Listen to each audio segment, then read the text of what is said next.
Hello, my lovely friends, and welcome to this extraordinary story. What you're about to hear is not just history. It's a warning, a mystery, a transformation, a nightmare, and a lesson. It's the story of a boy who was born with everything: wealth, respect, comfort, but something changed. He didn't become a businessman. He didn't become a leader. He became the most hunted man in modern history, a man whose name made the whole world freeze, a man who disappeared from the face of the earth for nearly 10 years, a man the world wanted dead. But the real story, it's much deeper. It's not just about what he did. It's about how he became who he became, how power and belief, pain and purpose, wealth and war can destroy not just one man, but shake the entire world. This story will take you from Saudi palaces to Afghan caves, from luxury to hiding, from a young boy in a school uniform to a ghost in a secret compound. And most importantly, while you listen, you will also be learning English. You will improve your vocabulary. You will understand sentence structure. You will practice listening. So, this video is not just about history. It's about your future. You will finish this story knowing who Osama bin Laden really was. And you will finish it smarter, stronger, and better in English. So, sit back, take a deep breath, because this is going to be unforgettable. Part 1. The rich boy who would one day shock the world. Let's go back, not to 2001, not to 2011. Let's go back to 1957. That's when Osama bin Laden was born in Riyadh, Saudi Arabia. But he wasn't born in poverty. He wasn't born in a tent or a war zone. He was born into luxury. His father, Mohammed bin Laden, was not just rich. He was one of the richest men in Saudi Arabia. A construction tycoon, a man trusted by the Saudi royal family. In fact, the bin Laden family was like royalty without being royal. Imagine palaces, private drivers, servants, expensive food, big houses.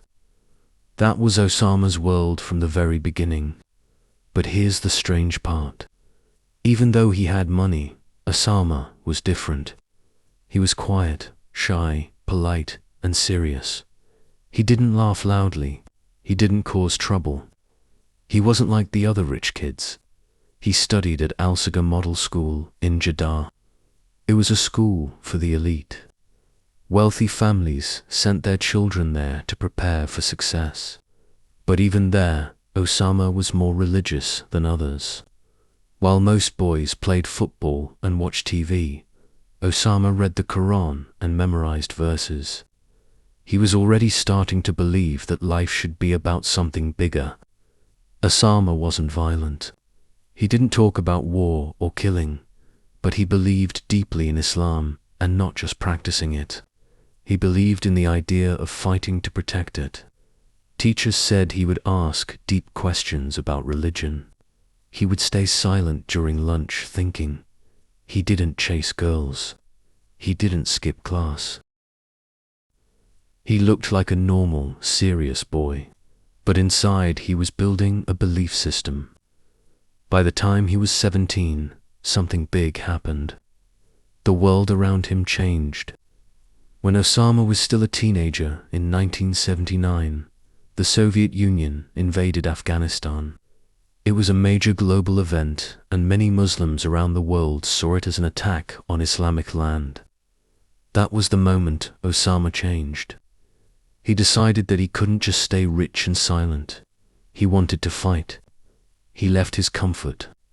He left his family. He left the air conditioning and the wealth and the servants, and he went to Afghanistan. There he trained with the Mujahideen Muslim fighters resisting the Soviet army. He wasn't a good soldier at first. He was skinny, not very strong, not a trained killer. But he had something powerful. Money plus belief. He used his family's wealth to buy weapons, build training camps, and recruit fighters. He started gaining influence, respect, attention, and slowly his identity changed. He wasn't just Osama, the Saudi, anymore. He was becoming Osama, the warrior, Osama the leader, Osama the believer. This is where everything began. Because in Afghanistan, Osama learnt the art of guerrilla warfare, made connections with other extremist leaders, started to believe he was chosen for a bigger mission. He also saw something dangerous: victory. The Mujahideen, with help from America, Pakistan, and others, eventually pushed out the Soviets. This made Osama believe if we can defeat a superpower like the Soviet Union, we can defeat anyone. That belief would later shake the entire world. Part 2. The birth of Al-Qaeda, the base of global terror. By 1989, the Soviet Union was finally gone from Afghanistan. The Mujahideen had won. They had defended their land, and many fighters went back home, back to their countries, families, and peace. But Osama did not. Why? Because for Osama bin Laden, this wasn't just about one war. This wasn't just about the Soviets. This was about something bigger. He believed if we defeated one superpower, we can defeat the next one, too. And in Osama's eyes, the next enemy was not the Soviet Union. It was the United States of America. Why America? Let's understand this deeply, because this is where his mind truly changed. In the early 1990s, America had military bases in Saudi Arabia, Osama's home country. They were there to help protect against Saddam Hussein after the Gulf War. But Osama was furious. He believed no non-Muslim army should ever step on Islam's holy land, Saudi Arabia. America was controlling the Middle East for oil and power. Muslim countries were becoming weak and corrupt by following the West. And from that belief came his next dangerous thought. If Muslim governments won't protect Islam, then we must fight ourselves. In 1988 or 1989, Osama officially created a new organization, small at first, called Al-Qaeda. What did this name mean? In Arabic, it means the base or the foundation. To Osama, it was the base of a global Islamic army. Not just fighters in Afghanistan, but across the world. He started recruiting fighters from Egypt, Sudan, Pakistan, Yemen, Algeria, Iraq, and more. Many were angry young men, frustrated with their governments, poor and easily influenced. But Osama was not just a fighter now. He became a speaker, a strategist, a teacher of dangerous ideas. He created training camps, mostly in Sudan and Afghanistan. He taught how to make bombs, how to fire weapons, how to disappear, and most dangerously, how to hate. Before September 11th, Osama and Al-Qaeda tested the world. Let's look at the early attacks. Many people don't even know this happened. 1992 Yemen hotel bombing. Osama's men bombed a hotel in Aden, Yemen. The target was American soldiers, but they missed. Still, this was the first official attack by Al-Qaeda. 1993 World Trade Center bombing. First attempt. A truck bomb exploded in the basement parking of the World Trade Center in New York. 6 people were killed. Over 1,000 injured. It wasn't directly done by Osama, but the attackers were linked to his network. This showed America is now a target.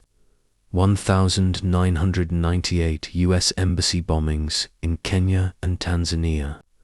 2 truck bombs exploded outside American embassies. 224 people died, thousands injured.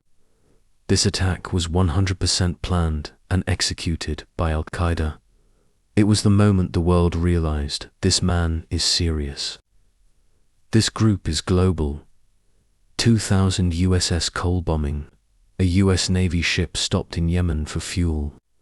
A small boat full of explosives crashed into it. 17 American sailors were killed. Osama claimed responsibility. Around this time, Osama began releasing video messages. You may have seen them sitting in a cave, wearing military clothes, speaking calmly but with deep anger. He spoke in Arabic, but the world translated every word. He said things like, "America is the enemy of Islam. We will continue to attack until they leave our lands. Jihad is the duty of every Muslim." But here's the terrifying part. He didn't sound like a crazy man screaming. He spoke slowly like a teacher. He smiled sometimes. He looked calm, almost like a professor. That's why so many young, confused men believed him. He wasn't just killing, he was brainwashing. By the late 1990s, America knew Osama was dangerous. They tried to freeze his bank accounts, pressure Sudan and Afghanistan to stop protecting him, even tried to bomb his camps using missiles in 1998. But it didn't work. He kept moving, he kept training, he kept building his army. He kept planning, and deep inside the mountains of Afghanistan, Osama had started planning something so big it would change the world forever. The plot of 9/11 begins. Late 1999, early 2000, Osama brought in a special group known later as the Hamburg Cell. Men from Germany, Egypt, and Saudi Arabia. He gave them a mission: learn how to fly planes, not to fly them in the sky, but into buildings. They trained in Germany, Malaysia, and finally the United States. They went to flying schools in Florida, Arizona, and other states. They lived normal lives. Nobody knew their plan. Nobody suspected anything. Osama funded the entire operation. He gave orders from Afghanistan, and he waited. In August 2001, Osama recorded a secret video. He smiled. He said, "Something big is coming. America will never feel safe again." And then he vanished into the mountains. Part 3. The day the world stopped. September 11th, 2001. It was a Tuesday. Just a normal, quiet, sunny morning in the United States. People were getting ready for work. Children were eating breakfast. Flights were taking off as usual. The world looked peaceful, but deep inside that calm, something unthinkable was about to happen. Because on this morning, Osama bin Laden's master plan would finally unfold. The plan he had worked on for years. The plan that had trained 19 men to die. The plan that would make him the most feared man alive. Let's walk through that day, not from far away, but step by step, minute by minute, exactly as it happened. 5:45 a.m., Boston, Massachusetts. The first two hijackers, Mohammed Atta and Abdulaziz Salamari, passed through airport security at Logan International Airport. They looked like any other passengers, calm, silent, focused. They boarded American Airlines Flight 11, heading to Los Angeles, but they had no plans of landing. At the same time, other teams of hijackers boarded United Airlines Flight 175, American Airlines Flight 77, and United Airlines Flight 93. 4 planes, 19 men, 4 deadly missions. 8:14 a.m., Flight 11 is hijacked. Inside Flight 11, the attackers stood up. They stabbed flight attendants and pushed passengers to the back. Mohammed Atta took control of the cockpit. He turned the plane south toward New York City. At exactly 8:46 a.m., people on the streets of Manhattan looked up and saw something horrifying. Flight 11 crashed into the North Tower of the World Trade Center. The impact was massive. The plane exploded on contact. The building caught fire instantly. Glass, steel, smoke, everything rained down. Thousands of workers were inside, but people still didn't know what happened. News anchors thought it was an accident. No one imagined it was terrorism. 9:03 a.m., the second hit. 17 minutes later, as the world watched in shock, Flight 175 approached. This plane smashed into the South Tower live on television. Now, there was no doubt. This wasn't a mistake. This wasn't a crash. This was a coordinated attack. In that moment, the entire world changed. 9:37 a.m., the Pentagon hit. Meanwhile, Flight 77 was flying low near Washington, D.C. It crashed into the Pentagon, the headquarters of the U.S. military. The building exploded. Walls collapsed. Smoke filled the air. The heart of American defense was burning. 9:59 a.m., South Tower collapses. The South Tower, hit second, suddenly collapsed. Just 56 minutes after impact. It came down in a cloud of smoke, metal, and screams. People ran through the streets as the ground shook. Emergency workers were buried. The skyline of New York was vanishing. 10:03 a.m. Flight 93 crashes in Pennsylvania. The fourth plane, Flight 93, never reached its target. The passengers had received news on their phones. They knew what had happened to the other planes. They fought back. They stormed the cockpit, and the hijackers crashed the plane into a field in Shanksville, Pennsylvania. Everyone on board died, but their actions saved the U.S. Capitol from being destroyed.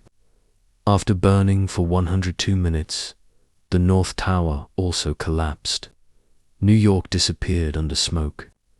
Ash covered the streets. Firefighters screamed for help. People were covered in dust like ghosts. The most iconic buildings in America were gone. In total, 2,977 innocent people were killed. People from 90 different countries died. It was the deadliest terrorist attack in human history. As the world watched the news, searched for loved ones, cried in silence. Osama bin Laden was in Afghanistan, hiding in the mountains. He didn't speak at first. He didn't take credit publicly. He waited. He wanted the world to feel fear before he admitted anything. But behind the scenes, he was smiling. According to people close to him, he said, "America is weak.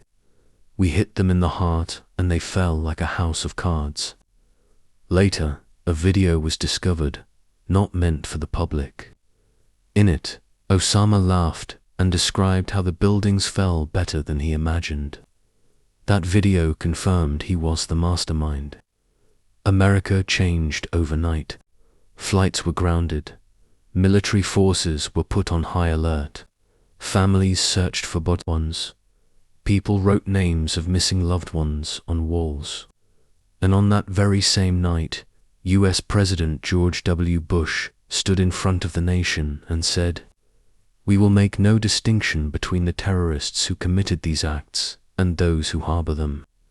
The United States quickly discovered that Osama was hiding in Afghanistan. Under protection of the Taliban, a strict Islamic group ruling the country, America gave an ultimatum: give us Osama bin Laden or face war. The Taliban refused, and so the war on terror officially began. On October 7, 2001, less than 1 month after 9/11, America, along with allies like the UK, began bombing Afghanistan. The goal was clear: destroy the Taliban, kill or capture Osama bin Laden, crush Al-Qaeda. But Osama was already on the run. He knew the mountains. He knew the caves. He had money. He had protection. So, as American bombs hit Afghan soil, Osama vanished. He hid in Tora, a mountain region full of caves. He moved silently, used secret tunnels, and paid locals for silence. Even when US forces came close, he escaped. And just like that, Osama bin Laden became the ghost of the mountains. For the next 10 years, the world would search for him. But he was gone, watching, waiting, and still believed to be dangerous. America was ready to do anything to find Osama bin Laden. The world's most powerful military had entered Afghanistan. Thousands of soldiers were searching every cave, valley, and village. But he was gone, not dead, not captured, just vanished. The man who destroyed buildings in New York was now hiding somewhere in the rocks and dust of Afghanistan. Let's now uncover every single move Osama made during those 10 years of hiding, and how the CIA began putting the puzzle together piece by piece until they found the unfindable. In December 2001, American troops discovered something big, a network of deep caves in the Tora Bora Mountains near the border of Afghanistan and Pakistan. They believed Osama was inside. He was. US jets dropped massive bombs. Special forces searched cave after cave. Afghan fighters helped. But Osama slipped away, likely through secret tunnels, possibly on foot or mule, across the snowy mountain trails into Pakistan. It was the perfect escape. And from that moment, the trail went cold. For years after September 11th, America thought Osama was still somewhere in the tribal areas between Afghanistan and Pakistan. The CIA, along with Pakistani intelligence, ISI, searched caves, villages, phone records, satellite images, human sources, but nothing worked. Osama had become a ghost. No phones, no internet, no travel, no trace. Sometimes audio tapes or video recordings appeared. He would talk about the war, about America, about Islam. But he never said where he was, and by the time the videos were verified, he was already long gone from that location. Let's look at how Osama survived without being found for nearly a decade. 1. No electronic communication. He didn't use phones or emails. All messages were hand-delivered by trusted men called couriers. 2. No digital footprint, no internet use, no social media, no photos. His face became invisible to technology. 3. Safe houses and secrecy. He moved between different safe houses across Pakistan. These homes were usually in quiet towns, not in major cities or airports. 4th, loyal inner circle. Only a few people knew his location. These people were loyal, deeply religious, and believed he was on a holy mission. Even though Osama was hiding, Al-Qaeda continued to operate.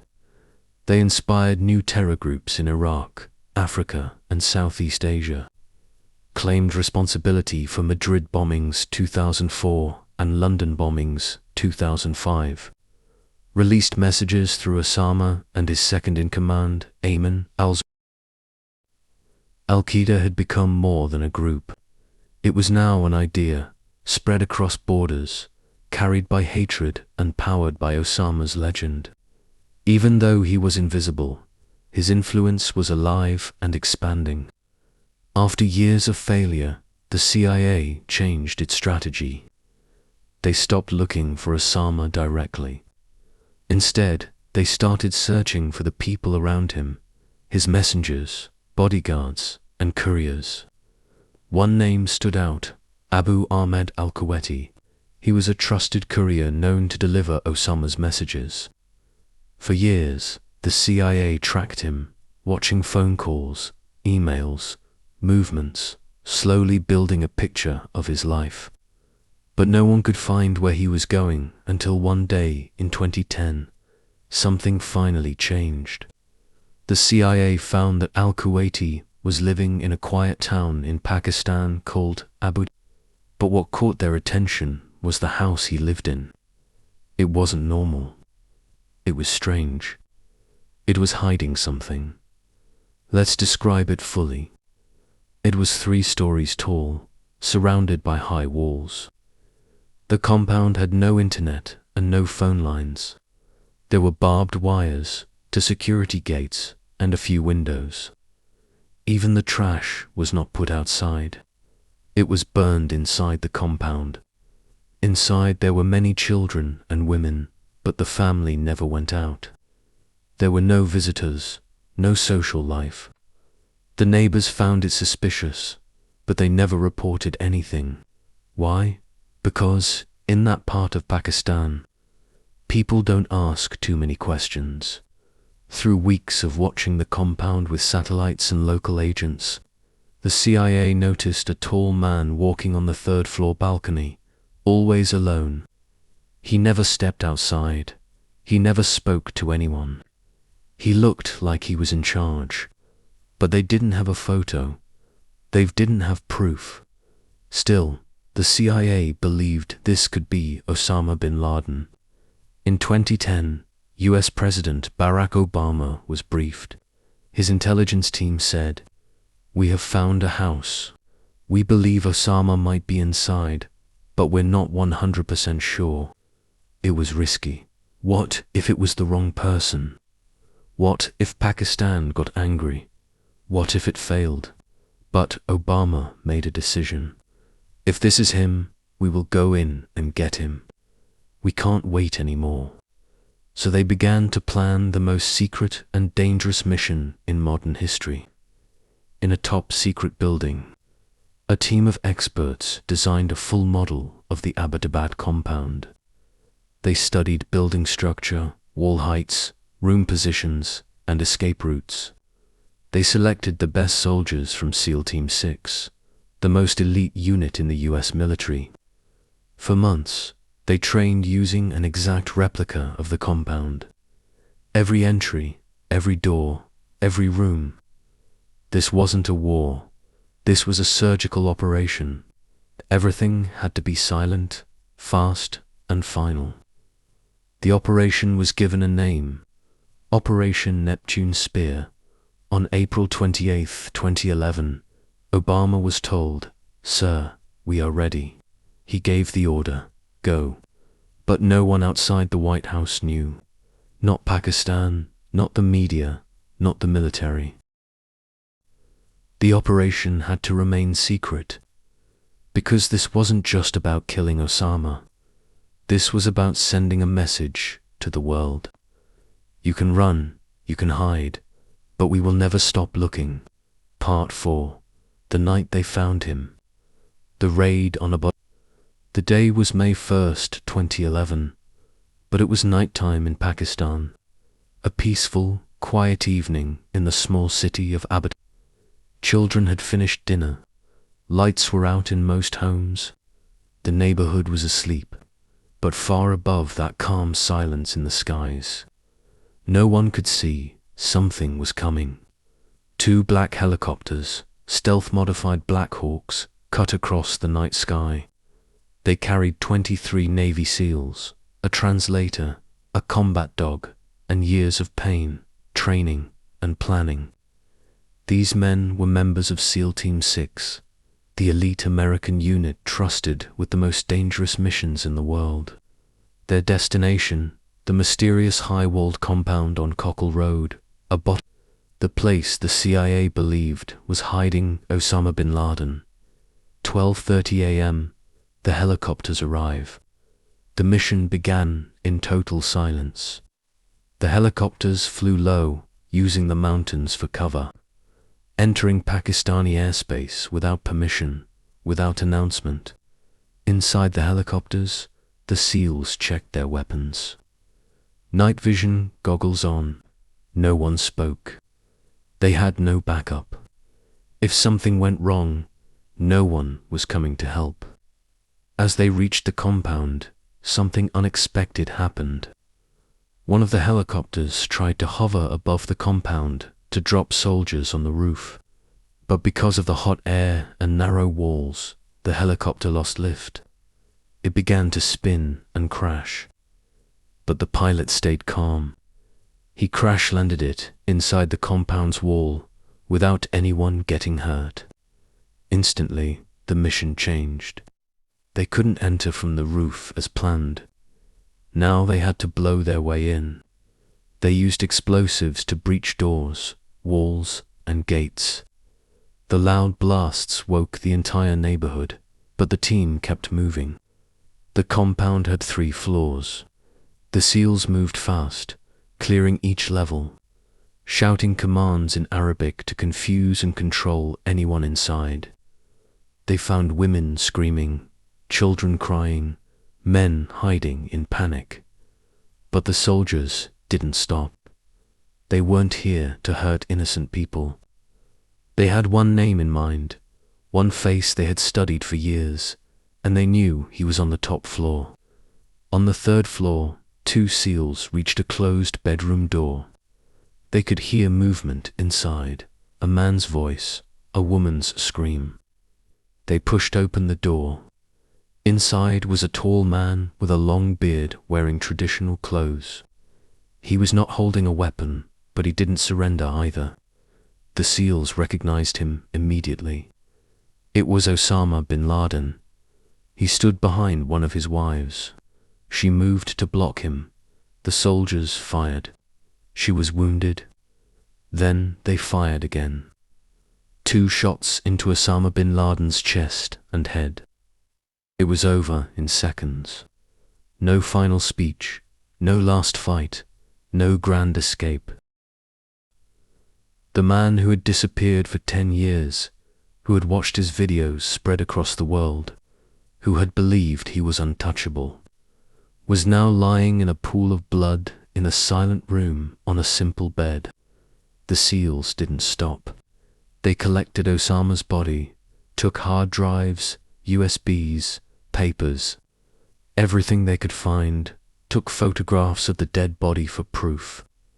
They also confirmed he had 3 wives and several children in the house. His son, Khalid bin Laden, was also killed during the operation. The compound was not a fortress but a prison. He had not left the house for years. Locals heard explosions, gunshots, and saw helicopters, but most didn't know what was happening. By the time the Pakistani military reacted, it was already too late.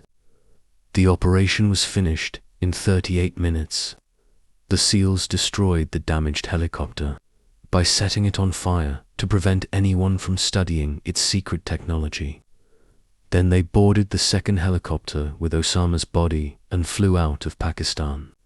While the raid was happening thousands of miles away in Washington, D.C., President Barack Obama and his top team were sitting in a small room watching the operation, lived through a camera on a soldier's helmet. It was tense, silent. Every second felt like an hour. When the SEALs finally confirmed, Geronimo Echo, enemy killed in action, the room remained still. Then silent relief. The 10-year manhunt was over.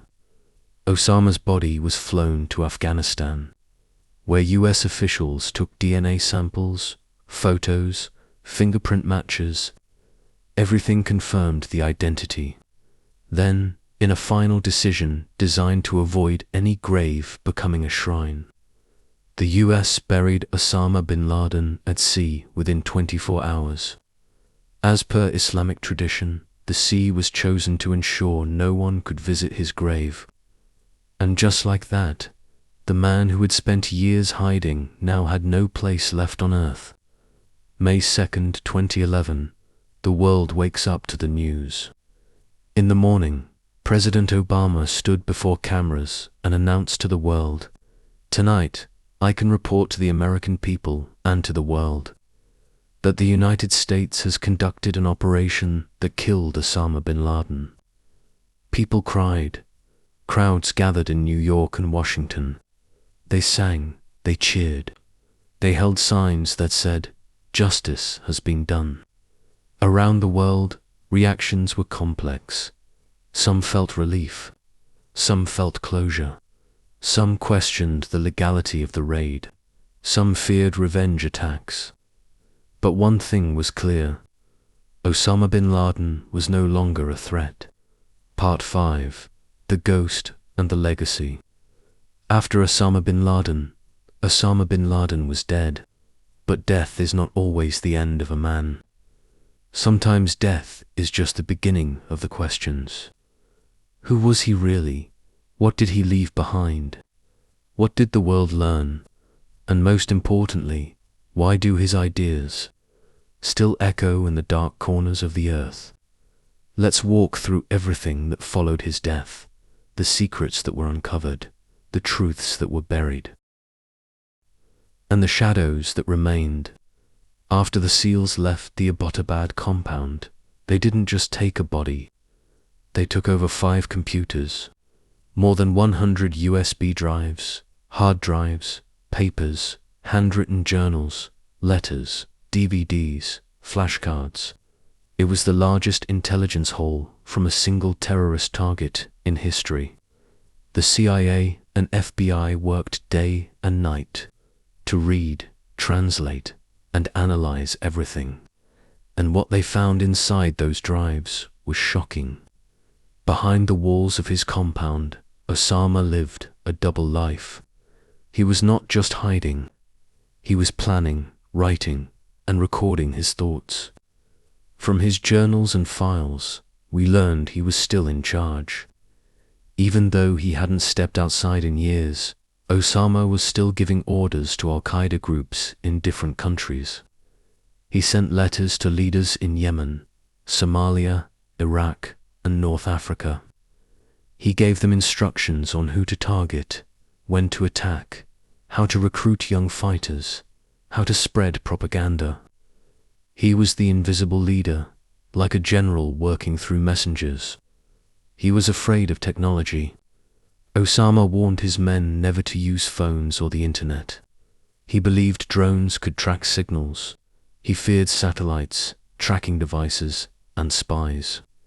That's why his compound had no Wi-Fi, no telephone, and no TV antennas. Every message was delivered by hand. It was slow, but it protected him for years. He worried about Al-Qaeda's future. In his private letters, Osama expressed concern that Al-Qaeda was losing its image. He believed that too many innocent Muslims were being killed in attacks by regional leaders. He feared that people were turning away from the movement. He even wrote about rebranding Al-Qaeda to gain more sympathy from the public. It was strange. The man who planned the deadliest attack in history was now worried that his group was becoming too extreme. He was planning more attacks. Perhaps the most disturbing detail: he was actively planning more attacks even while in hiding. He suggested targeting trains in the United States, major global events, political and military leaders, high-value business and economic targets. Even in isolation, his mind was working like a general, cold, strategic, focused. His family inside the compound. What happened to them? When the raid ended, Osama's wives and children were captured alive. There were 3 wives, several daughters and sons, 2 young boys who had never left the compound in their life. They were handed over to Pakistani authorities, and later some were sent back to their home countries. His youngest wife, Amal from Yemen, was shot in the leg during the raid, but survived. She later told investigators, Osama never left the house. He spent most of his time reading, praying, and watching old videos. He told his children never to look out the windows. To the children, the compound was not a prison. It was their world. They didn't know there was a world outside. They never went to school. They never had friends. They never knew why the lights had to stay dim and why their father was always afraid. After the raid, one question shook the world. How could Osama bin Laden live in a military town for years and no one knew? The compound was only a few hundred meters from a Pakistani military academy. Vin, a neighborhood full of soldiers, police, and retired generals. Not hidden in the mountains, but right in a city. The Pakistani government claimed they had no idea he was there. But many questioned that. Was someone protecting him? Was there silent support, or was it simply failure? No one fully knows. But the raid damaged the relationship between America and Pakistan deeply. One might think the death of Osama bin Laden ended terrorism. It didn't. In fact, new threats rose. ISIS grew in Iraq and Syria. Boko Haram expanded in Africa. Lone wolf attackers appeared in Europe, and the US Al-Qaeda became weaker. But the ideology Osama left behind had already spread. He had turned terrorism into a global brand. And even without him, others picked up the message. That's the danger of a belief. It doesn't die with the man. Osama bin Laden was not just a man with guns. He was a psychological weapon. He used religion, emotion, history, revenge, injustice, fear to control people's minds. That's what made him so dangerous. He knew how to make young, angry, lost men feel important. He gave them a mission. He gave them a reason to feel like heroes, even when they were doing something evil. He turned suicide into sacrifice. He turned confusion into purpose. And he did it without shouting. He did it calmly, with a soft voice, sitting on the floor, speaking in the name of something greater. That's why he attracted thousands. Not because he was charismatic, but because he knew how to fill the emptiness inside people. And that is what the world still fights today. Final reflection. What we must learn from his story. This story was never just about war. It was never just about politics, or Islam, or America. It was about something deeper. How belief can become blindness. How pain can turn into hatred. How power once given to the wrong mind can break nations. Osama bin Laden believed he was doing the right thing. He believed he was a warrior, a savior, a voice for the weak. But in the end, all he left behind was cities destroyed, families broken, children without parents, countries torn apart, and a world that lost its sense of safety.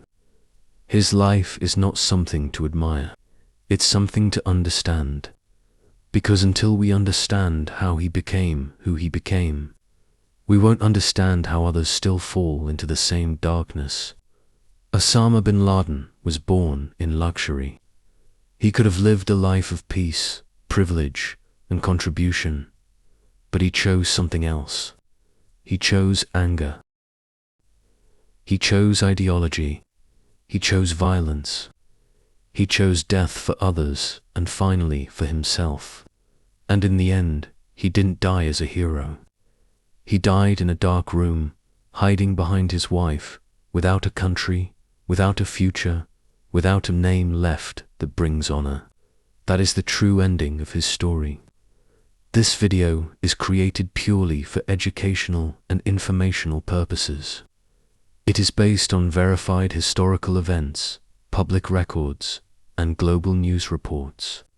We do not support, glorify, or promote any form of violence, terrorism, or hatred in any way. Our mission is to educate, inspire thoughtful discussion, and support English learners around the world through real-life stories. Peace. Bye-bye, see you next time. Another episode. All the best, my lovely friends.